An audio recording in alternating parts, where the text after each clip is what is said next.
ചലച്ചിത്ര സീരിയൽ താരം മേഘനാഥൻ അന്തരിച്ചു. ഇന്ന് പുലർച്ചെ 2 മണിക്ക് കോഴിക്കോട്ടെ സ്വകാര്യ ആശുപത്രിയിൽ വെച്ചായിരുന്നു അന്ത്യം. സംസ്കാര ചടങ്ങുകൾ ഷൊർണൂരിലെ വീട്ടുവളപ്പിൽ നടന്നു.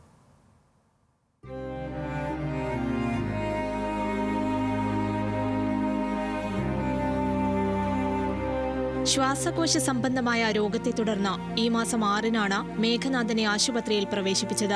80കളിൽ വില്ലൻ വേഷങ്ങളിലൂടെ മലയാളി പ്രേക്ഷകരുടെ ശ്രദ്ധ പിടിച്ചുപറ്റിയ അച്ഛൻ ബാലൻ കെ നായരുടെ പാത പിന്തുടർന്നാണ് മേഘനാഥനും അഭിനയ രംഗത്തേക്കെത്തുന്നത്. 40 വർഷത്തോളം നീണ്ട അഭിനയ ജീവിതത്തിൽ 50-ലധികം സിനിമകളിലും നിരവധി ടെലിവിഷൻ പരമ്പരകളിലും മേഘനാഥൻ അഭിനയിച്ചു. 1983-ൽ PN മേനോൻ സംവിധാനം ചെയ്ത അസ്ത്രം എന്ന ചിത്രത്തിൽ ഒരു സ്റ്റുഡിയോ ബോയിയുടെ കഥാപാത്രത്തെ അവതരിപ്പിച്ചാണ് മേഘനാഥൻ അഭിനയ ജീവിതം തുടങ്ങുന്നത്. പിന്നീട് പഞ്ചാഗ്നി, ചെങ്കോൽ, ഈ പുഴയും കടന്ന്, വാസന്തിയും ലക്ഷ്മിയും, പിന്നെ ഞാനും, വാസ്തവം, രാഷ്ട്രം, സൺഡേ ഹോളിഡേ എന്നിങ്ങനെ നിരവധി ചിത്രങ്ങളിൽ അഭിനയ മികവ് പുറത്തെടുത്തു. ഈ പുഴയും കടന്ന് എന്ന സിനിമയിലെ രഘുവും, ഒരു മറവത്തൂർ കനവിലെ ഡ്രൈവർ തങ്കപ്പനും, ചന്ദ്രനുദിക്കുന്ന ദിക്കിലെ തിമ്മയ്യയും മേഘനാഥന്റെ കരിയറിലെ മികച്ച കഥാപാത്രങ്ങളായിരുന്നു. ആദ്യകാലത്ത് വില്ലൻ വേഷങ്ങളിലെത്തിയ മേഘനാഥൻ പിന്നീട് ക്യാരക്ടർ വേഷങ്ങളിലും അഭിനയിച്ചിരുന്നു. നിവിൻ പോളി നായകനായ ആക്ഷൻ ഹീറോ ബിജുവിലെ മേഘനാഥന്റെ രാജേന്ദ്രൻ എന്ന കഥാപാത്രം പ്രേക്ഷക പ്രശംസ പിടിച്ചുപറ്റിയിരുന്നു. 2022-ൽ റിലീസ് ചെയ്ത ആസിഫ് അലി നായകനായ കൂമനാണ്